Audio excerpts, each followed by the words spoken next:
This road goes to my hometown. Stormy aftermath. Roads still clearing up. Branches and leaves scattered everywhere. But the roads are open and we drive carefully. Itong part na to, ito po ay nasa Sitio Malapaho. Po, makikita nyo po na madulas sa aking likuran dahil po yan dyan may landslide.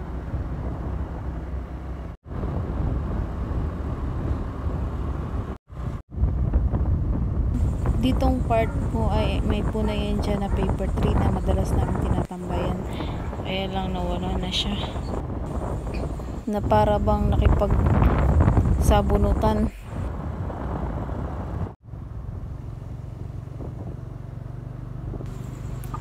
Ditong part may mga bahay yan dyan sa gilid pero ngayon wala na.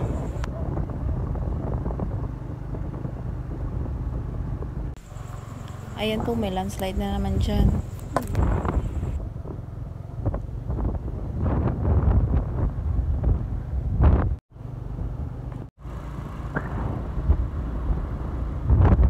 Another landslide.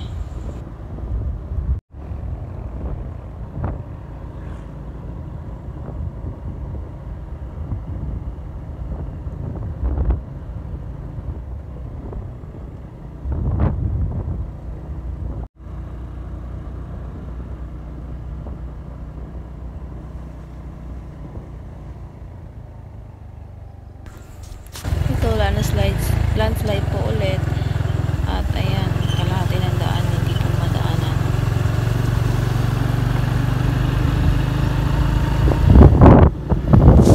At dito po banda, dati hindi namin siya nakikita. Ngayon, kitang-kita na.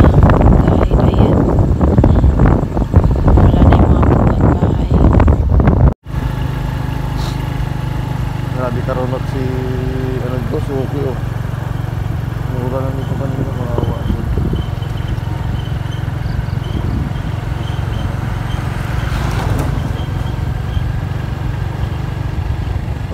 Nag-landslide pa doon banda oh. Dito rin, a beautiful disaster. Wala na rin talagang mga puno dyan. Pero ang ganda ng view. Ayan, makikita nyo, another landslide ulit. Sobrang lambot na ng lupa dyan.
Dito bandang part na medyo slippery na, kaya medyo nagdahan-dahan na kami dyan.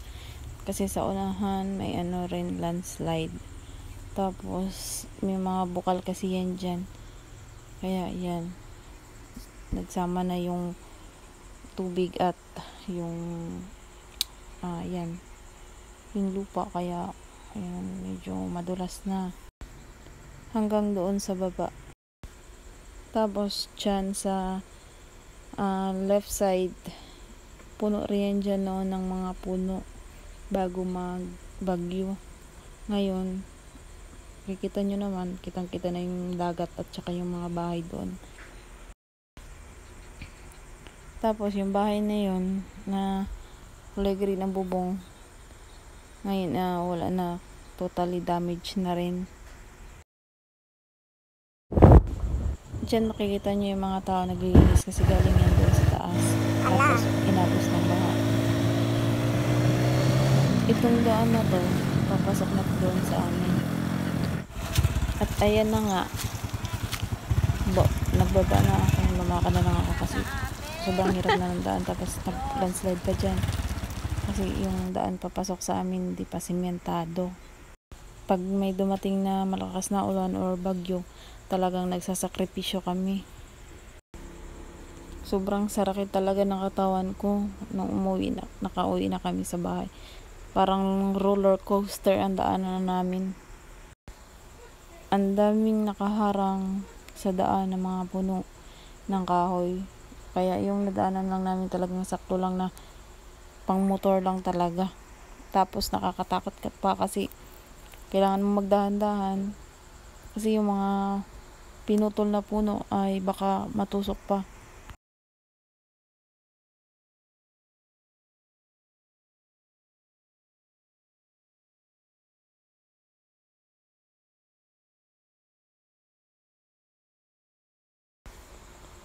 Diyaang part, nagyoko lang kami para makadaan.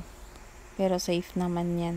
Hanggang dito na lang yung video ko kasi sobrang hirap na talaga ng daan, baka mahulog pa ang cellphone ko. At nung nakarating na nga kami, nakita ko yung pamangkin ko dyan tumutulong maghakot ng mga daon ng saging. So guys, makikita niyo na lang yung mga rundown shots.